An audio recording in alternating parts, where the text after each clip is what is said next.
નમસ્કાર મિત્રો, જય શ્રી રામ. શું તમે ક્યારેય ધ્યાન આપ્યું છે કે જ્યારે તમે સંપૂર્ણ શ્રદ્ધાથી નો પાઠ કરો છો ત્યારે તમારી જિંદગીમાં કંઈક બદલાવ આવવા લાગે છે? શું એ માત્ર સંયોગ છે કે પછી એ કોઈ દિવ્ય શક્તિના સંકેતો છે? શું ખરેખર પોતાના ભક્તોને સંકેત આપે છે? મિત્રો, આજે આપણે એવી વાત જાણવા જઈ રહ્યા છીએ જે તમારા જીવનને અંદરથી બદલી શકે છે.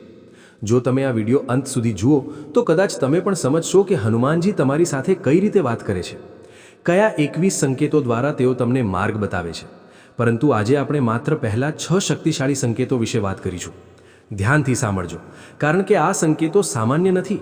આ છે ભક્તિ અને ભગવાન વચ્ચેનો ગુપ્ત સંવાદ. મિત્રો, જ્યારે કોઈ ભક્ત સચ્ચા મનથી હનુમાન ચાલીસા વાંચવાનું શરૂ કરે છે ત્યારે સૌથી પહેલો સંકેત જે તેને અનુભવાય છે તે છે અચાનક મનમાં ઊંડો શાંતિનો અનુભવ. પહેલાં જે મન ચિંતાઓથી ભરેલું રહેતું હતું, નાનકડી વાતમાં ગુસ્સો આવતો હતો, તે મન ધીમે ધીમે શાંત થવા લાગે છે. તમને લાગશે કે જાણે કોઈ અજાણી શક્તિ તમારા હૃદયને સ્પર્શી રહી છે. આ માત્ર માનસિક અસર નથી, આ હનુમાનજીની કૃપા છે. તેઓ તમારા અંદરના તોફાનને શાંત કરી રહ્યા છે. બીજો સંકેત છે ભયનો અંત. જો તમે પહેલાં નાની નાની બાબતોમાં પણ ડરતા હતા, અંધકારથી, લોકોની વાતોથી, ભવિષ્યથી, તો હવે તમને લાગશે કે તમે નિર્ભય બની રહ્યા છો. તમને અંદરથી એક શક્તિ અનુભવાશે, જાણે કોઈ કહી રહ્યું હોય, ડરશો નહીં, હું તમારા સાથે છું. આ હનુમાનજીનો સ્પષ્ટ સંકેત છે કે તેઓ તમારી રક્ષા કરી રહ્યા છે. ત્રીજો સંકેત ખૂબ જ ચમત્કારિક હોય છે. જીવનમાં મુશ્કેલીઓ હોવા છતાં અચાનક રસ્તો મળી જવો. તમે જ્યાં અટવાઈ ગયા હતા, જ્યાં બધું બંધ લાગતું હતું, ત્યાંથી અચાનક કોઈ રસ્તો ખુલે છે. યોગ્ય વ્યક્તિ મળી જાય છે, યોગ્ય વિચાર આવે છે અને સમસ્યા હળવી થવા લાગે છે. મિત્રો, આ માત્ર લોજિક નથી, આ છે હનુમાનજીનો આશીર્વાદ. તેઓ તમારા માટે રસ્તા બનાવી રહ્યા છે. ચોથો સંકેત છે સ્વપ્નમાં સંકેતો મળવા. ઘણા ભક્તો કહે છે કે જ્યારે તેઓ નિયમિત હનુમાન ચાલીસા વાંચે છે ત્યારે તેમને સ્વપ્નમાં મંદિર દેખાય છે, વાનર દેખાય છે અથવા કોઈ દિવ્ય પ્રકાશ દેખાય છે. ક્યારેક તો હનુમાનજીના દર્શન પણ થાય છે. મિત્રો, સ્વપ્નો દ્વારા ભગવાન આપણને સંદેશ આપે છે. જો તમને આવા સ્વપ્નો આવવા લાગે તો સમજી જજો કે તમારી ભક્તિ ભગવાન સુધી પહોંચી રહી છે. પાંચમો સંકેત છે શરીરમાં અચાનક ઊર્જાનો અનુભવ. તમે પહેલાં થાકેલા રહેતા હતા, કામ કરવા મન નહોતું લાગતું, પરંતુ હવે તમને અંદરથી ઊર્જા અનુભવાય છે, ઉત્સાહ વધે છે, કામ કરવા મન થાય છે. મિત્રો, હનુમાનજી શક્તિના પ્રતીક છે. જ્યારે તેઓ પ્રસન્ન થાય છે ત્યારે તેઓ પોતાના ભક્તને અંદરથી શક્તિ આપે છે. છઠ્ઠો અને ખૂબ જ મહત્વપૂર્ણ સંકેત છે જય શ્રી રામ બોલવાનું મન થવું. તમે ક્યાંય હો, કંઈ પણ કરી રહ્યા હો, અચાનક તમારા મોઢેથી જય શ્રી રામની ધૂન નીકળે છે. મિત્રો, આ સામાન્ય નથી. આ એ સંકેત છે કે હનુમાનજી તમારી અંદર ભક્તિનો દીવો પ્રગટાવી રહ્યા છે. તેઓ તમને ભગવાન શ્રી રામ સાથે જોડવા માંગે છે. આ છે સાચી ભક્તિનો આરંભ. મિત્રો, આ પહેલા 6 સંકેતો માત્ર શરૂઆત છે. આ તો માત્ર એક ઝલક છે. આગળના ભાગોમાં આપણે બાકીના સંકેતો વિશે વાત કરીશું. પરંતુ એક વાત હંમેશા યાદ રાખજો, હનુમાનજીને દેખાડો નહીં, તેમને અનુભવો. કારણ કે તેઓ હંમેશા પોતાના ભક્તોની પાસે જ હોય છે. બસ જરૂર છે સાચા મનથી તેમને યાદ કરવાની. જો તમે પણ આ સંકેતો અનુભવ્યા હોય તો સમજજો કે હનુમાનજી તમારી સાથે છે. અને જો હજુ સુધી નથી અનુભવ્યા તો આજથી જ હનુમાન ચાલીસા શરૂ કરો, કારણ કે કદાચ આગળનો સંકેત તમારા માટે જ છે. અને હવે આજે આપણે આગળ વધવાના છીએ, કારણ કે પોતાના ભક્તોને હનુમાનજી સતત સંકેતો આપતા રહે છે. પણ મિત્રો, આ સંકેતોને સમજવા માટે મન શુદ્ધ અને શ્રદ્ધા સાચી હોવી જોઈએ. આજે આપણે 7માથી લઈને 14મા સંકેત સુધીની એવી રહસ્યમય વાતો જાણવા જઈ રહ્યા છીએ જે કદાચ તમે અનુભવ્યા હશે પણ ક્યારેય ધ્યાન આપ્યું નહીં હોય. ધ્યાનથી સાંભળજો, કારણ કે આ સંકેત તમારા જીવનના ઘણા પ્રશ્નોના જવાબ આપી શકે છે. મિત્રો, 7મો સંકેત છે અચાનક સારા લોકો સાથે મુલાકાત થવી. જ્યારે તમે હનુમાન ચાલીસાનો નિયમિત પાઠ કરો છો ત્યારે તમારા જીવનમાં એવા લોકો આવવા લાગે છે જે તમને આગળ વધવામાં મદદ કરે છે, સાચી સલાહ આપે છે, ખોટા રસ્તાથી બચાવે છે. આ લોકો સામાન્ય નથી, આ હનુમાનજી દ્વારા મોકલાયેલા દૂત જેવા હોય છે. તેઓ તમારી જિંદગીમાં ત્યારે આવે છે જ્યારે તમને સૌથી વધુ જરૂર હોય છે. આ સ્પષ્ટ સંકેત છે કે હનુમાનજી તમારી જીવનયાત્રામાં માર્ગદર્શન આપી રહ્યા છે. 8મો સંકેત છે અચાનક ખરાબ આદતો છૂટી જવી. જો તમારામાં કોઈ ખરાબ આદત હોય, ગુસ્સો, આળસ, નકારાત્મકતા કે કોઈ વ્યસન, તો હનુમાન ચાલીસાના પાઠથી ધીમે ધીમે એ બધું છૂટવા લાગે છે. તમને અંદરથી એવું લાગે છે કે હવે આ બધું કરવું યોગ્ય નથી. મિત્રો, આ આંતરિક પરિવર્તન હનુમાનજીની કૃપાથી જ શક્ય બને છે. તેઓ તમને શુદ્ધ અને શક્તિશાળી બનાવે છે. 9મો સંકેત છે અચાનક મંદિરમાં જવાનું મન થવું. પહેલાં કદાચ તમે મંદિર જવા માટે ખાસ ઉત્સાહ અનુભવતા ન હતા, પરંતુ હવે તમને વારંવાર મંદિરમાં જવાની ઈચ્છા થાય છે, ખાસ કરીને હનુમાનજીના મંદિરમાં. આ એક શક્તિશાળી સંકેત છે કે હનુમાનજી તમને પોતાની પાસે બોલાવી રહ્યા છે. તેઓ તમારી ભક્તિને વધુ ઊંડો બનાવવાનું ઈચ્છે છે. 10મો સંકેત છે અચાનક સારા વિચારો આવવા. મિત્રો, જ્યારે મન શુદ્ધ થાય છે ત્યારે વિચારો પણ શુદ્ધ થાય છે. તમને જીવન વિશે સકારાત્મક વિચાર આવવા લાગે છે. તમે દરેક પરિસ્થિતિમાં સારો પાસો જોવા લાગો છો. આ હનુમાનજીનો આશીર્વાદ છે. તેઓ તમારા વિચારને ઉન્નત બનાવી રહ્યા છે. 11મો સંકેત છે મુશ્કેલ સમયમાં પણ વિશ્વાસ ન તૂટવો. જીવનમાં સમસ્યાઓ તો આવે જ છે, પરંતુ હવે તમને લાગશે કે તમે તૂટતા નથી. તમે હંમેશા અંદરથી મજબૂત રહેતા છો. તમને એક વિશ્વાસ રહે છે કે બધું સારું થશે. મિત્રો, આ વિશ્વાસ હનુમાનજી આપતા હોય છે. તેઓ તમારા મનને સ્થિર રાખે છે. 12મો સંકેત છે અચાનક કોઈ ભજન અથવા ચાલીસા સાંભળવાનું મન થવું. તમે ક્યાંય હો, રસ્તા પર, ઘરમાં કે કામ પર, અચાનક તમારું મન ભજન સાંભળવા તરફ જાય છે, ખાસ કરીને હનુમાનજીના ભજન. મિત્રો, આ સામાન્ય નથી. આ એ સંકેત છે કે હનુમાનજી તમારી આત્માને પોતાની સાથે જોડવા માગે છે. 13મો સંકેત છે અચાનક જીવનમાં નાના નાના ચમત્કાર થવા. જેમ કે તમે કંઈક વિચાર્યું અને તે થઈ ગયું. તમે કોઈ મદદ માગી અને તે સમયસર મળી ગઈ. આ બધું સામાન્ય લાગશે, પણ જ્યારે આ વારંવાર થાય ત્યારે સમજી જજો કે હનુમાનજી તમારી ઉપર કૃપા વરસાવી રહ્યા છે. તેઓ તમારા જીવનને સરળ બનાવી રહ્યા છે. 14મો સંકેત છે અચાનક મનમાં દયા અને સેવાભાવ વધવો. તમને લોકોની મદદ કરવાની ઈચ્છા થાય છે. તમે નિસ્વાર્થ સેવા કરવા લાગો છો. મિત્રો, આ સૌથી સુંદર સંકેત છે, કારણ કે હનુમાનજી પોતે સેવા અને ભક્તિનો પ્રતીક છે. જ્યારે તેઓ પ્રસન્ન થાય છે ત્યારે તેઓ પોતાના ભક્તને પણ એ જ માર્ગ પર લઈ જાય છે. મિત્રો, આ 7 થી 14 સંકેતો માત્ર અનુભૂતિ નથી. આ એ પ્રૂફ છે કે હનુમાનજી તમારી સાથે છે. તેઓ તમને અંદરથી બદલી રહ્યા છે, તમને એક સારા માણસ બનાવે છે. આગળના ભાગમાં આપણે બાકીના સંકેતો વિશે જાણીશું, પરંતુ ત્યાં સુધી એક વાત યાદ રાખજો. હનુમાનજીને પાવવા માટે કોઈ મોટી રીત નથી. માત્ર સાચી શ્રદ્ધા અને નિયમિત પાઠ જ પૂરતો છે. જો તમે આ સંકેતો અનુભવતા હો તો સમજજો કે તમારી ભક્તિ સાચી દિશામાં જઈ રહી છે. અને જો હજુ સુધી નથી અનુભવ્યા, જ્યાં આપણે જાણી રહ્યા છીએ કે કેવી રીતે હનુમાન ચાલીસાનો પાઠ કરનાર ભક્તોને હનુમાનજી અલગ અલગ સંકેતો દ્વારા માર્ગદર્શન આપે છે. પહેલા અને બીજા ભાગમાં આપણે 14 સંકેતો જાણી લીધા, અને હવે આજનો આ ભાગ અત્યંત મહત્વપૂર્ણ છે, કારણ કે આજે આપણે 15માંથી 21માં અંતિમ અને સૌથી ઊંડા સંકેતો વિશે વાત કરીશું. ધ્યાનથી સાંભળજો મિત્રો, કારણ કે આ સંકેતો માત્ર બહારની દુનિયામાં નહીં, પરંતુ આત્માની અંદર અનુભવાય છે. મિત્રો, 15મો સંકેત છે અચાનક એકાંતમાં શાંતિ અનુભવવી.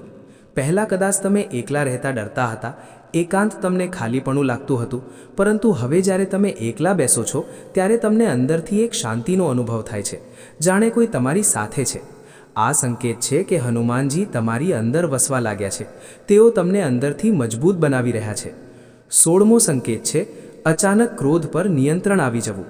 જો તમે પહેલાં ખૂબ જ ગુસ્સાવાળા હતા, નાની નાની વાતમાં ગુસ્સો આવતો હતો, પરંતુ હવે તમે શાંત રહી શકો છો, પરિસ્થિતિને સમજી શકો છો.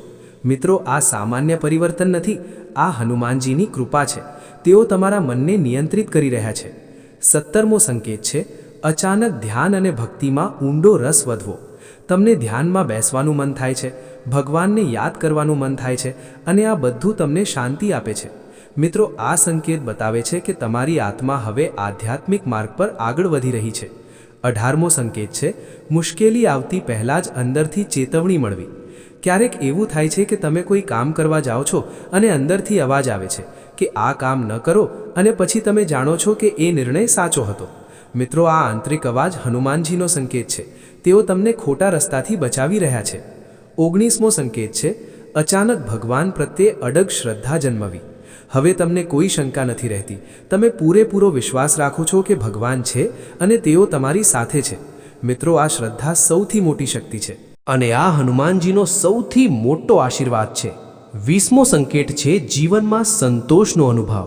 હવે તમને વધુની ઈચ્છા ઓછી થાય છે. જે છે તેમાં ખુશ રહેવાનું મન થાય છે. મિત્રો, આ સંતોષ એ જ છે જે દરેક માણસ શોધે છે અને આ હનુમાનજી આપતા હોય છે. 21મો અને અંતિમ સંકેત છે અંદરથી દિવ્ય આનંદનો અનુભવ. કોઈ ખાસ કારણ વગર ખુશી અનુભવવી, હૃદયમાં એક અજાણી આનંદની લાગણી રહેવી. મિત્રો, આ સૌથી ઊંચો સ્તર છે. આ એ સંકેત છે કે હનુમાનજી તમારી આત્માને સ્પર્શી ગયા છે. હવે તમારી ભક્તિ માત્ર શબ્દોમાં નથી પરંતુ અનુભૂતિમાં છે. મિત્રો, આ 21 સંકેતો માત્ર કહાની નથી, આ એક યાત્રા છે. ભક્તિની યાત્રા જ્યાં એક સામાન્ય માણસ ધીમે ધીમે આધ્યાત્મિક બની જાય છે. જો તમે આમાંથી કોઈ પણ સંકેત અનુભવ્યા હોય તો સમજી જજો કે હનુમાનજી તમારી સાથે છે. અને જો તમે આ યાત્રા શરૂ કરવી હોય તો આજથી જ હનુમાન ચાલીસાનો પાઠ શરૂ કરો, કારણ કે કદાચ હનુમાનજી તમારી રાહ જોઈ રહ્યા છે. અંતમાં એક વાત હંમેશા યાદ રાખજો, હનુમાનજીને મેળવવા માટે કોઈ મોટી રીત નથી, માત્ર સાચી શ્રદ્ધા, નિષ્ઠા અને પ્રેમ જ પૂરતા છે. કારણ કે આજે આપણે સમજશું કે હનુમાનજી આપતા આ સંકેતોનો સાચો અર્થ શું છે અને ભક્ત તરીકે આપણે હવે શું કરવું જોઈએ. ધ્યાનથી સાંભળજો, કારણ કે આ ભાગ તમારી ભક્તિને નવી દિશા આપશે. મિત્રો, જ્યારે હનુમાનજી સંકેતો આપે છે ત્યારે તે માત્ર ચમત્કાર બતાવવા માટે નથી આપતા, પરંતુ તે ભક્તને અંદરથી બદલવા માટે હોય છે. આ સંકેતો એ ઇશારો છે કે તમે હવે સામાન્ય જીવનમાંથી એક આધ્યાત્મિક માર્ગ પર પ્રવેશી રહ્યા છો. સૌથી પહેલાં સમજવાની વાત એ છે કે સંકેત મળ્યા પછી અહંકાર ન લાવવો. ઘણા લોકો થોડા અનુભવ થતાં જ એવું માનવા લાગે છે કે તેઓ ખાસ છે, પરંતુ મિત્રો, સાચી ભક્તિમાં નમ્રતા હોવી જોઈએ. હનુમાનજી પોતે અતિશય શક્તિશાળી હોવા છતાં હંમેશા નમ્ર રહ્યા. તેથી જો તમને કોઈ સંકેત મળ્યો હોય તો તેને ભગવાનની કૃપા માનીને નમ્ર રહેજો. બીજું મહત્વપૂર્ણ પગલું છે નિયમિતતા જાળવવી.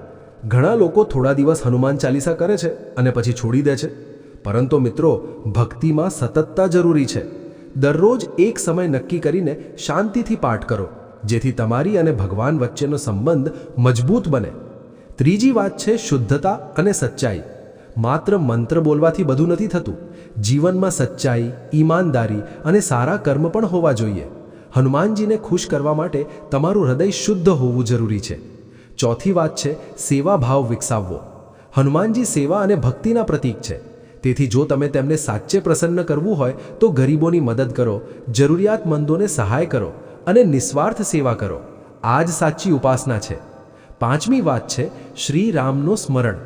હનુમાનજી હંમેશા શ્રી રામના ભક્ત રહ્યા. તેથી જો તમે હનુમાનજીની કૃપા મેળવવી હોય તો જય શ્રી રામનો જાપ કરો. આ મંત્ર તમારા જીવનને શુદ્ધ અને શક્તિશાળી બનાવશે. છઠ્ઠી વાત છે ધીરજ રાખવી. મિત્રો, ઘણા લોકો તરત જ પરિણામ ઈચ્છે છે, પરંતુ ભગવાનની કૃપા સમય પર મળે છે.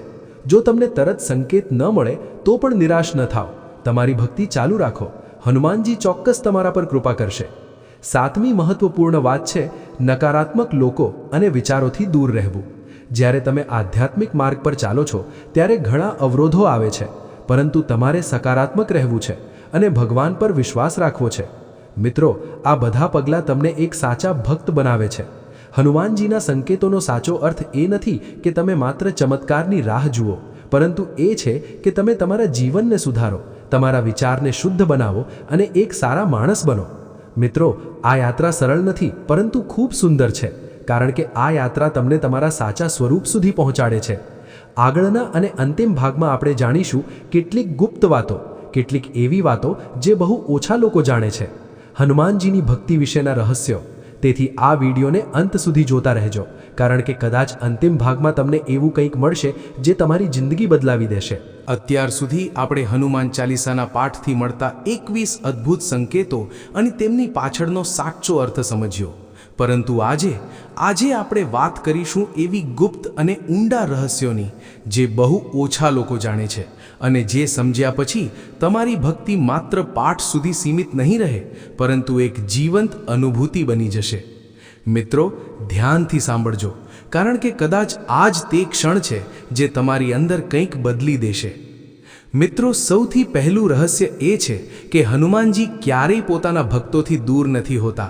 આપણે જ તેમને અનુભવતા નથી. તેઓ હંમેશા આપણા આસપાસ હોય છે, દરેક મુશ્કેલીમાં, દરેક ડરમાં, દરેક એકાંતમાં. પરંતુ આપણે બહાર ચમત્કાર શોધીએ છીએ, જ્યારે હકીકતમાં ચમત્કાર આપણા અંદર જ થઈ રહ્યો હોય છે. બીજું રહસ્ય એ છે કે હનુમાન ચાલીસા માત્ર શબ્દો નથી, એ એક શક્તિ છે, એક જીવંત ઊર્જા છે. જ્યારે તમે શ્રદ્ધાથી તેનો પાઠ કરો છો, ત્યારે એ શબ્દો તમારા મન, શરીર અને આત્માને શુદ્ધ કરે છે, તમારા અંદરના નકારાત્મક વિચારોને દૂર કરે છે અને તમને એક નવી દિશા આપે છે. ત્રીજું રહસ્ય છે, ભક્તિમાં સૌથી મોટી શક્તિ વિશ્વાસ છે. જો તમે ચાલીસા વાંચો છો પણ મનમાં શંકા રાખો છો, તો તેનો સંપૂર્ણ લાભ તમને નહીં મળે. પરંતુ જો તમે પૂરેપૂરો વિશ્વાસ રાખો છો, તો એક નાનો પાઠ પણ ચમત્કાર કરી શકે છે. મિત્રો, વિશ્વાસ એ જ ચાવી છે. ચોથું રહસ્ય છે, હનુમાનજીને પ્રસન્ન કરવા માટે મોટું કંઈ કરવાની જરૂર નથી, માત્ર સચ્ચું હૃદય પૂરતું છે. તમે ગરીબ હો કે અમીર, શિક્ષિત હો કે ન હો, કોઈ ફરક નથી પડતો. જો તમારી ભક્તિ સચ્ચી છે, તો હનુમાનજી ચોક્કસ પ્રસન્ન થાય છે.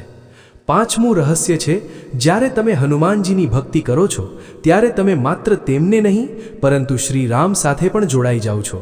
કારણ કે હનુમાનજીનો દરેક શ્વાસ શ્રી રામ માટે છે.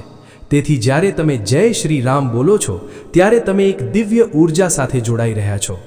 છઠ્ઠું રહસ્ય છે, જીવનમાં આવતી દરેક મુશ્કેલી એક પરીક્ષા છે.